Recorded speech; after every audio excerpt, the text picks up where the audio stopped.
리더십 참 복잡한 주제죠? 그런데 오늘은 이 리더십이라는 걸 아주 뜻밖의 존재, 바로 이 평범한 파리 한 마리를 통해서 한번 들여다보려고 합니다. 파리와 지휘관, 대체 이 둘 사이에 어떤 신경과학적 비밀이 숨어 있길래 리더십까지 연결되는 걸까요? 혹시 파리 잡아보려고 막 애써 본 적 있으세요? 이게 왜 그렇게 어려울까요? 이 정말 단순해 보이는 질문 안에 사실 우리가 세상을 어떻게 보고 있는지에 대한 아주 거대한 힌트가 숨어 있습니다. 자, 이 표를 한번 보세요. 인식 속도의 차이가 정말 엄청나지 않나요? 우리가 1초에 60장의 사진을 겨우 보는 동안에 파리는 무려 400장을 본다는 거예요. 이게 무슨 뜻이겠어요? 파리 눈에는요, 우리 세상이 거의 슬로우 모션 비디오처럼 보인다는 겁니다. 아니, 어떻게 이런 차이가 나는 걸까요?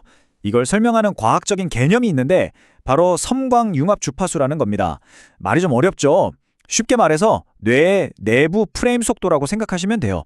바로 이 속도가 우리가 어떤 현실을 경험하는지를 결정하는 거죠. 그러니까 CFF, 이 섬광융합 주파수가 높다는 건 더 빠른 움직임도 끊임없이 아주 뚜렷하게 볼 수 있다는 뜻이에요. 바로 이게 파리가 손살같이 날아오는 파리채를 피하는 그야말로 생존의 비밀 무기인 셈입니다. 자, 여기서 정말 중요한 포인트가 나옵니다. 우리가 이게 바로 객관적인 현실이야 라고 믿는 것 있잖아요. 그게 사실은 우리 각자의 생물학적인 한계, 그러니까 뇌가 필터링해서 보여주는 주관적인 현실에 불과하다는 거죠. 이 사실 하나가요, 나와는 완전히 다른 세상을 보는 타인을 이해하는 방식을 그 모든 걸 바꿔놓을 수 있습니다.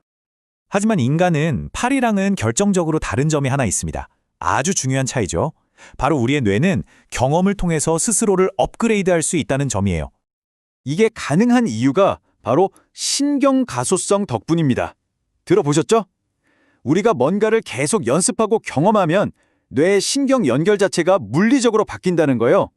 그러니까 특정 작업에 있어서만큼은 우리 뇌가 고도로 최적화된 슈퍼컴퓨터처럼 변할 수 있다는 거죠. 그리고 뇌가 작동하는 또 하나의 핵심 원리가 있는데요. 바로 예측 부호화라는 이론입니다.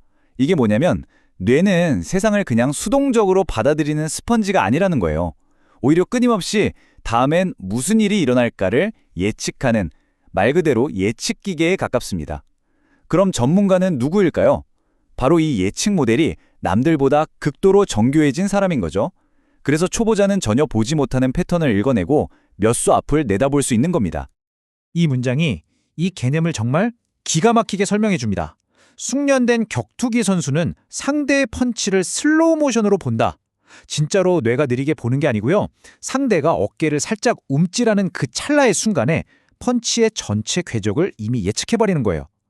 그러니까 주관적으로는 시간이 마치 느리게 흐르는 것처럼 느껴지는 거죠. 자, 그럼 이제 이 원리들을 가장 복잡한 인간 환경 중 하나라고 할 수 있는 전장, 그리고 그 중심에 있는 지휘관의 마음에 한번 적용해 보겠습니다. 뛰어난 지휘관의 뇌는요, 이 세 가지 단계를 끊임없이 거의 무의식적으로 반복합니다. 첫째, 개별 병사의 움직임이 아니라 전장 전체의 큰 그림, 그 흐름을 읽어내고요. 둘째, 머릿속으로 이렇게 하면 어떻게 될까, 저렇게 하면 하면서 수많은 경우의 수를 시뮬레이션합니다. 그리고 마지막으로 평소 봐왔던 자기 팀원들의 미세한 표정이나 행동 변화 같은 이상 징후를 기가 막히게 감지해내는 거죠. 이게 바로 전술뿐만 아니라 사람의 마음까지 예측하는 비결입니다. 결국 지휘관의 궁극적인 능력은 단순히 전략을 잘 짜는 걸 넘어서요, 세계 최고 수준의 인간 행동 예측가가 되는 겁니다. 수많은 경험을 통해 적뿐만 아니라 자기 팀원 한 명 한 명을 이해하기 위한 아주 정교한 예측 모델을 뇌 속에 구축한 거죠. 그리고 이 모든 이야기는 결국 모든 리더가 매일 마주하는 하나의 결정적인 갈림길로 우리를 이끌고 갑니다. 바로 안 보는 것과 못 보는 것의 차이라는 갈림길이죠. 한번 생각해 보세요. 여러분이 리더일 때 부하 직원이 실수를 하거나 기대를 저버렸을 때 여러분의 머릿속에 가장 먼저 떠오르는 생각은 무엇인가요? 알면서도 일부러 안 한다고 생각하시나요? 아니면 아직 이걸 볼 능력이 안 된다고 생각하시나요? 바로 이 두 가지 관점이 리더십을 완전히 다르게 만듭니다. 안 본다는 관점은 어떻습니까? 내가 보는 걸 쟤도 분명히 볼 텐데 일부러 무시하네? 하면서 불복종이나 태만을 탓하게 되고 결국 비난과 갈등으로 이어지죠. 하지만 못 본다는 관점은요? 아, 이 친구는 아직 내가 보는 이 패턴을 인식할 경험이 부족하구나 라고 생각하게 되고 자연스럽게 인내심, 교육, 그리고 성장의 문을 열게 됩니다.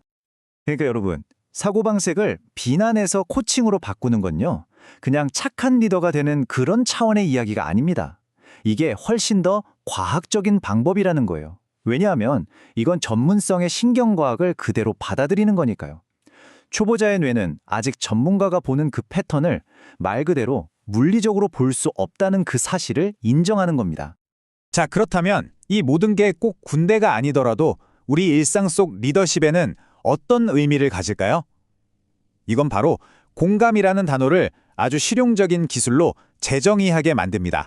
이 멋본다는 리더십 접근법을 한번 보세요. 욱하고 올라오는 분노가 인내심으로 바뀌고요. 아니, 왜 이걸 못해? 라는 질책이 이걸 잘 볼 수 있게 내가 어떻게 도와줄까? 라는 질문으로 바뀝니다. 리더는 더 이상 재판관이 아니라 좋은 선생님이 되는 거죠. 당연히 팀에는 신뢰와 심리적 안정감이 쌓이고 실수로부터 배우는 문화가 자연스럽게 만들어집니다. 바로 이런 환경에서 사람들이 자신의 인식 능력을 스스로 성장시킬 수 있는 힘을 얻게 되는 거죠. 결국 공감의 핵심은 이거예요. 다른 사람이 나와는 전혀 다른 주관적인 현실 속에서 살고 있을 수 있다는 걸 그냥 받아들이는 겁니다. 첫 번째 단계는 그 사람의 현실을 있는 그대로 인정해주는 것이고, 두 번째 단계는 그 사람이 내 현실에서 정말 중요한 부분을 볼 수 있도록 차근차근 돕는 겁니다. 원문에서는 이렇게까지 이야기합니다. 못 보는 부하를 미워하는 것이 아니라 그를 가르칠 인내심을 갖는 것이 진짜 용기 있는 길이다. 이것이야말로 진정한 동료애의 시작이고 어떤 위기에도 흔들리지 않는 강한 조직을 만드는 핵심이라고 말이죠. 자, 이제 마지막으로 여러분께 질문 하나를 던지면서 마무리하고 싶습니다. 여러분의 주변에는 혹시 여러분이 잘못 판단하고 있는 사람이 있지는 않나요? 그 사람은 정말 안 보고 있는 걸까요? 아니면 아직 못 보고 있는 걸까요?